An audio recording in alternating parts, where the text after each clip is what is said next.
The death of the beloved Nigel Bates, Paul Bradley, served up some of the most emotional scenes EastEnders has ever seen. But the square is set for further sorrow next week when the day of his funeral arrives. And not everything runs to plan.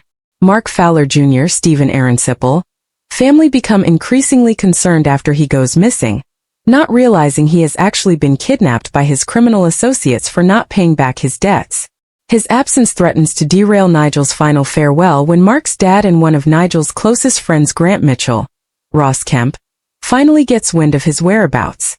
On the morning of the funeral, Grant receives a call from Mark's boss Russell, demanding full payment. However, things escalate further when Russell overhears Sam Mitchell, Kim Metcalf, on the call, and it turns out they have history. When Phil Mitchell, Steve McFadden, hears of what's been going on, he's determined not to let it derail his best friend's funeral, and gets a reluctant Grant and Sam to put off finding Mark until proceedings are over. Despite their agreement, Phil, Grant, Sam and Billy decide to go and find Mark immediately, and with unfinished business between Russell and Sam, a tense standoff breaks out. Everything escalates very quickly, explains Kim Metcalf, who plays Sam. Although the plan is initially to try and save Mark after the funeral, they realize they can't leave him there and agree that Nigel would have wanted them to act. It balances huge emotion with flashes of humor and nostalgia. There's some classic Mitchell moments. Between the attempted rescue mission and Nigel's funeral, they're reminded who they are as a family, she adds. When the Mitchells do return to Walford, they join Nigel's loved ones at the church where those closest to him deliver the most emotional of tributes. Speaking of filming those scenes, Kim reveals, it was incredibly emotional. Seeing the packed church really felt like the whole community had come together to honor Nigel. Everyone adores Paul too, which made it even more moving. It was handled with real care and respect by Karen, Steve, Ross and production. The drama does not end there, however, as Phil shares a touching moment with Nigel's wife Julie Bates, Karen Henthorne. Sam barges in and demands Mitchell's sibling time. What mess will the family find themselves in next? The rain poured over Albert Square like the sky itself was mourning. Outside the church, black umbrellas lined the pavement as friends and family gathered to say goodbye to Nigel. The mood was heavy, tense, and strangely uneasy, because in Walford, funerals rarely ended without drama. Inside the church, Phil Mitchell sat silently in the front pew, his jaw tight. Beside him, Billy looked pale, wringing his hands nervously while Honey tried to calm the growing tension around the family. Everyone could feel it. Something was about to go wrong. Nigel's framed photograph rested beside the coffin, his familiar smile now painfully haunting. Sharon dabbed tears from her eyes while Jay quietly comforted Lexi nearby. Even old feuds had been temporarily buried for the day, or so they thought. As the vicar began speaking, the church doors suddenly burst open. Grant Mitchell stormed inside. The entire church froze. Phil's eyes widened in disbelief. Billy muttered, "Oh no!"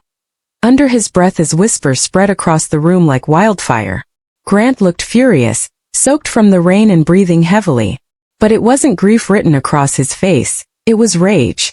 "You're all sitting here pretending Nigel mattered to you?" Grant snapped loudly. "After what this family did to him?" Phil immediately stood up. "Not today, Grant." "No," Grant barked back. "Especially today." The atmosphere exploded into chaos within seconds.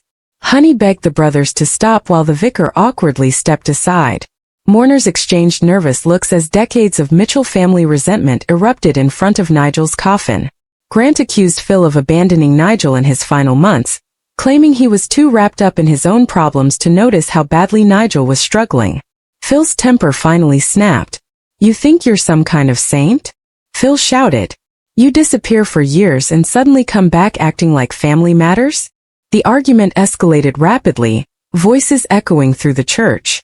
Billy tried pulling Grant away, but Grant shoved him aside accidentally, causing Billy to crash into a row of chairs. Gasps filled the room. Then came the moment nobody expected. Little Raymond, frightened by the shouting, wandered away unnoticed during the commotion. Sharon suddenly realized he was missing. "Where's Raymond?" she panicked. Instantly the entire mood changed. Phil stopped shouting. Grant's anger vanished. Even the mourners began searching frantically around the church. Outside, thunder cracked across the square as rain intensified. Sharon's panic spiraled into terror as she screamed Raymond's name repeatedly. The funeral completely collapsed into crisis. Callum and Jack quickly organized a search while Phil blamed Grant for causing the distraction. Grant fired back that Phil should have been watching the boy instead of throwing punches at a funeral. Meanwhile, Billy sat shaken inside the church after his fall. Honey noticed he was clutching his chest. "Billy?" she asked nervously. Billy forced a weak smile. He clearly wasn't. "I'm all right." As the search continued outside, Billy suddenly collapsed onto the church floor. Honey screamed. Panic spread instantly through the mourners. Jay rushed forward while someone called an ambulance. Phil looked torn between helping Billy and finding Raymond, while Grant stood frozen with guilt all over his face. Within minutes, the Mitchell family had gone from mourning Nigel to fighting multiple disasters at once. Outside near the market, Denise finally spotted Raymond standing alone beneath a stall awning, soaked and terrified. She quickly wrapped him in her coat and carried him back toward the church. But the relief was short-lived. As Denise approached, ambulances arrived outside with flashing blue lights illuminating the square. Sharon burst into tears upon seeing Raymond safe, but Honey was hysterical as paramedics worked desperately on Billy inside. Phil looked completely broken. One funeral, one family meltdown, and now Billy fighting for his life. Inside the church, Grant quietly stared at Nigel's coffin while the chaos unfolded around him. For the first time since arriving, his anger disappeared. "I didn't come here for this," he whispered. Phil overheard him. "No," Phil replied bitterly. "But this is what happens to this family.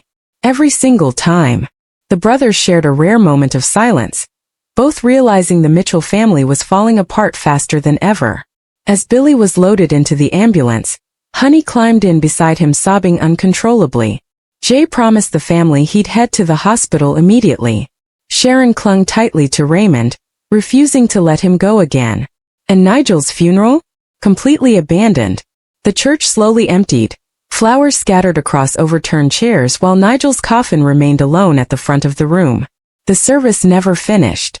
The final goodbye never happened. In true Walford fashion, grief had once again turned into destruction. But the biggest shock was still to come. As Phil prepared to leave the church, the vicar approached him quietly and handed him a sealed envelope discovered among Nigel's belongings. "He wanted you to have this after the funeral," the vicar explained. Phil frowned and slowly opened it. Inside was a handwritten letter. But as Phil read the first few lines, his expression changed completely. Grant noticed immediately. "What is it?" he demanded. Phil looked up stunned. "Nigel knew something," he whispered. "Something about our family." The screen would fade to black with the Mitchell brothers standing in silence as thunder roared over Albert Square once more. And suddenly, Nigel's funeral was only the beginning. Thanks for watching. Don't forget to like, comment, and subscribe to EastEnders Spoilers Official.